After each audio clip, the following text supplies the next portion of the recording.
दूर फिरंगी को करने की सबने मन में ठानी थे। चमक उठी सन 57 में वो तलवार पुरानी थे। बुंदेले हर बोलों के मुंह हमने सुनी कहानी थी। खूब लड़ी मर्दानी वो तो झांसी वाली रानी थे। कवियत्री सुभद्रा कुमारी चौहान की इस रचना की एक एक पंक्ति देशवासियों के शरीर के रोंगटे खड़े करने के साथ वीरांगना रानी लक्ष्मीबाई के उस अद्भुत शौर्य, पराक्रम और बलिदान की याद दिलाती है जो उन्होंने अंग्रेजी हुकूमत के सामने दिखाया था। दोस्तों, आज के वीडियो में हम आपको ले चलेंगे रानी लक्ष्मीबाई के साथ हुए अंग्रेजों के युद्ध के उस मंजर पर जब रानी लक्ष्मीबाई अपने महल के 7वें माले पे खड़े हुए हैं। उस दौरान वो ठंडी पड़ चुकी आंखों के साथ अपनी जलती हुई झांसी को देख रही हैं। सड़कों के आवारा कुत्ते लाशों को चीरकर खाते हुए पागल हो चुके हैं। एक साथ हजारों लोगों की चीखें आसमान को भेदती हुई चली जाती हैं। हर तरफ आग, खून, लूटपाट और मौत के घाट उतार दिए गए झांसी के नागरिक हैं। दोस्तों, ऐसे दृश्य के बारे में सोचकर किसी की भी रूह कांप सकती है। लेकिन आपको बता दें, ऐसा वाकई में हुआ था। 1857 की क्रांति के इस चरण को झांसी के किले में रानी के साथ ही अपनी आंखों से देखने वाले मराठी लेखक विष्णु भट्ट गोडसे ने अपनी किताब में यह सब लिखा है। लगभग 12 दिन तक चली इस लड़ाई में वो झांसी के किले में रहकर इस रोंगटे खड़े कर देने वाली घटना के साक्षी बने। दोस्तों, अपने समय की ये इकलौती किताब है जो किसी भारतीय ने लिखी है। बाकी सब ब्यौरे अंग्रेजों की तरफ से लिखी गई किताबों और पत्रों में ही मिलते हैं। तो दोस्तों, आइए जानते हैं रानी लक्ष्मीबाई की वीरता की वो कहानी जो उनके साथ जलते किले में ब्राह्मण यानी कि विष्णु भट्ट गोडसे ने बताई। दोस्तों, गौरतलब है कि झांसी की रानी को अंग्रेजों ने 1857 की क्रांति में लड़ने वाला इकलौता मर्द बताया था। लेकिन बिठूर की यज्ञशाला में बिना मां की लड़कों के साथ खेलती छबीली को नहीं पता था कि एक दिन दोनों हाथों में तलवार लिए दांतों से लगाम पकड़े वो भारतीय जनमानस में महाभारत के अर्जुन से भी बड़ी योद्धा बन जाएंगे। छबीली यानी रानी लक्ष्मीबाई बिल्कुल अपरंपरागत तरीके से पले बढ़े। वो अपने पिता के साथ बाहर जाते, घुड़सवारी सीखती, तलवार चलाना सीखते।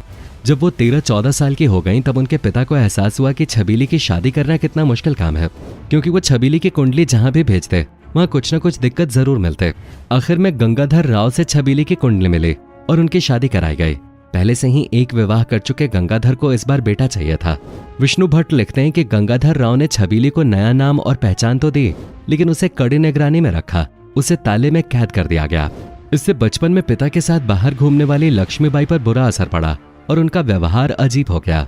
इसके अलावा भी गंगाधर राव के बारे में झांसी के आसपास ये अफवाहें फैली हुई थी कि गंगाधर राव महीने के 4 दिन स्त्रियों की भांति व्यवहार करते थे, महिलाओं वाली पोशाक पहनते और उन्हीं के बीच रहते, जैसे कोई स्त्री माहवारी के दिनों में करते है। वैसे ही वो 4 दिन बाद नहाते और फिर पुरुषों की वेशभूषा पहनकर दरबार में आते। एक अंग्रेज अधिकारी ने जब ये अफवाहें सुने तो उन्होंने राजा से पूछ लिया कि वो ऐसा क्यों करते हैं। गंगाधर राव ने जवाब दिया कि अंग्रेजों ने इतनी बड़ी बड़ी रियासतों को अपने अधीन कर लिया है। झांसी तो फिर भी छोटा है, उन्हें अब स्त्रियों की तरह कमजोरी महसूस होती है, इसलिए वो ऐसा करते हैं। और शायद इन्हीं मजबूरियों के चलते उनका कुछ समय बाद देहांत भी हो गया। गंगाधर की मृत्यु के बाद लक्ष्मीबाई के हाथों में झांसी को संभालने की जिम्मेदारी तो आई, लेकिन तब तक वो वैसी रानी नहीं थी जैसा हम उन्हें जानते हैं। उस वक्त वो पूजा पाठ किया करते थे। ब्राह्मणों को हर रोज दान करना उनके दिनचर्या का हिस्सा था। उन्होंने अंग्रेजों से दरख्वास्त की थी कि उन्हें काशी जाने दिया जाए।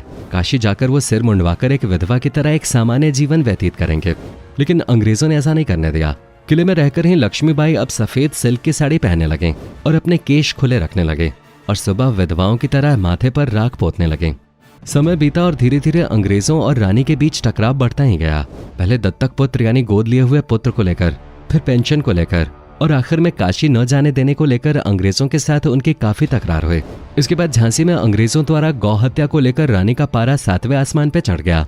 इन सब चीजों ने रानी को काफी आघात पहुंचाया और वो बागी बनने पे मजबूर हुई, जिसके बाद उन्होंने अंग्रेजों के खिलाफ जंग छेड़ दी। आगे विष्णु भट्ट लिखते हैं कि अंग्रेजों ने झांसी को घेर लिया था। वो लगातार हमले कर रहे थे। इसी दौरान किसी नागरिक को लालच देकर उन्होंने झांसी के दक्षिण द्वार से प्रवेश करने का जुगाड़ कर लिया था। रानी के बारे में विष्णु लिखते हैं कि इतना सब होने के बाद भी वो एक बार भी विचलित नहीं हुई। इतनी परेशानी में भी वो महल के चक्कर काटते, हर मोर्चे पर खुद निगरानी रखते और सबके खाने पीने का ध्यान भी रखते। ये सब लगातार 12 दिन चला। इस लड़ाई में उन्होंने पड़ोसी रियासतों को पत्र लिखकर मदद मांगी। गोले बारूद की वजह से किला क्षतिग्रस्त होता जा रहा था। लोगों को अपनी मौत सामने देख रहे थे। वहीं रानी ने न खाना खाया और न एक पल भी सोई। इस दौरान चैत्र महीने में झांसी में हल्दी कुमकुम का त्योहार होता था। इस बार इसकी उम्मीद नहीं थी, लेकिन जब रानी को लगा कि झांसी वालों का यह आखिरी चैत्र हो सकता है, तो उन्होंने त्योहार का वो इंतजाम कराया जो वहां आज से पहले कभी नहीं हुआ था। इस आयोजन के बारे में लेखक ने लिखा है कि ऐसा आयोजन उन्होंने अपनी जिंदगी में कभी नहीं देखा था। आखिरी दिनों में उनके ही किसी व्यक्ति ने उनसे धोखा किया और कहा कि अंग्रेजों का मनोबल टूट गया है। इतने दिन से झांसी के किले से कोई जवाबी हमला न होने की वजह से वो छोड़ के जाने लगे हैं। ये सुनकर रानी ने राहत की सांस ली। वो नहाई, खाना खाया और पहली बार मुस्कुराते हुए सोने गई। 11 दिनों बाद सेना ने अपनी रानी को ऐसा देखा तो सब खुश हुए, लेकिन ये खबर झूठी निकले। अंग्रेज वहां से हटे नहीं थे, बल्कि वो दूसरे गुप्त रास्तों से झांसी के महल में प्रवेश कर गए थे। रानी को जब ये पता चला तो उन्हें बहुत आघात पहुंचा और वो इस सारी मारकाट के जिम्मेवार खुद को मानने लगे। उस रात पहली बार रानी की आंखों में आंसू आए। सबको किला छोड़कर जाने के लिए कहते हुए उन्होंने तय किया कि वो खुद को महल के साथ बम से उड़ा लेंगे। रानी की यह हालत देखकर विष्णु लिखते हैं कि यह बहुत ही कमजोर और भावुक पल था। एक बुजुर्ग सैनिक के समझाने से रानी मानी और वो 200 लोगों के साथ कालपी चल पड़े। विष्णु भट्ट ने रानी को उनके प्रिय सफेद घोड़े पर बाहर जाते हुए देखा था। इस समय रानी ने अपने दत्तक पुत्र को अपनी पीठ से बांध लिया था। घोड़ों की अच्छी परख के लिए रानी पूरे देश में मशहूर थे। दोस्तों, हमारे लिए सबसे ज्यादा मुश्किल ये जानना रहा कि जो रानी 12 दिन की लड़ाई में एक भी आंसू नहीं बहा रहे थे, वो माहवारी के चलते फूट फूट के रोए। दरअसल लगातार 24 घंटे घोड़े पे दौड़ती रानी अपनी सहेली झलकारी बाई के साथ जब कालपी के पास पहुंची तब उन्हें माहवारी आ गई। झांसी का महल छोड़ते समय रानी ने सिर्फ 1 रुपया लिया था। उनके पास कपड़े खरीदने के भी पैसे नहीं थे। इस स्थिति ने उन्हें कमजोर महसूस कराया। सफेद पोशाक पहनने वाली रानी माहवारी के वक्त मर्दों के बीच बैठे थे। बाद में तात्या टोपे ने उनके लिए कपड़ों का इंतजाम कराया। यहाँ से भी अंग्रेजों से लड़ाई हारकर रानी ग्वालियर की तरफ गईं। वहां पहुंचकर उन्होंने वहां के राजा को लड़ाई के लिए मनाने की कोशिश की। नहीं मानने पर उन्होंने वहां के राजा को हराया और उनकी सेना को इकट्ठा किया, जिसके बाद उन्होंने अंग्रेजों से लड़ाई की। यहीं पर रानी की वो तस्वीर बनी जिसमें दोनों हाथों से तलवार भांजते, दांतों से लगाम पकड़े रानी चंडी के अवतार में नजर आईं। इस लड़ाई में रानी की हार हुई और 18 जून 1858 को ग्वालियर के पास कोटा की सराय में रानी लक्ष्मीबाई की मृत्यु हुई। रानी लक्ष्मीबाई को लड़ाई करते समय ज्यादा चोट तो नहीं लगी थी, लेकिन उनका काफी खून बह गया था। जब वो घोड़े पर सवार होकर तेजी से जा रही थी तब बीच में एक झरना आ गया था। रानी लक्ष्मीबाई को लगा अगर वो झरना पार कर लेती हैं तो उन्हें कोई भी नहीं पकड़ पाएगा, लेकिन जब वो झरने के पास पहुंची तभी उनके घोड़े ने आगे जाने से मना कर दिया। तभी अचानक पीछे से रानी लक्ष्मीबाई की कमर पर तेजी से राइफल से वार हुआ, जिसके कारण उनके शरीर से काफी ज्यादा खून निकलने लगा। खून को रोकने के लिए जैसे ही उन्होंने अपनी कमर पर हाथ लगाई तभी अचानक उनके हाथ से तलवार नीचे गिर गए।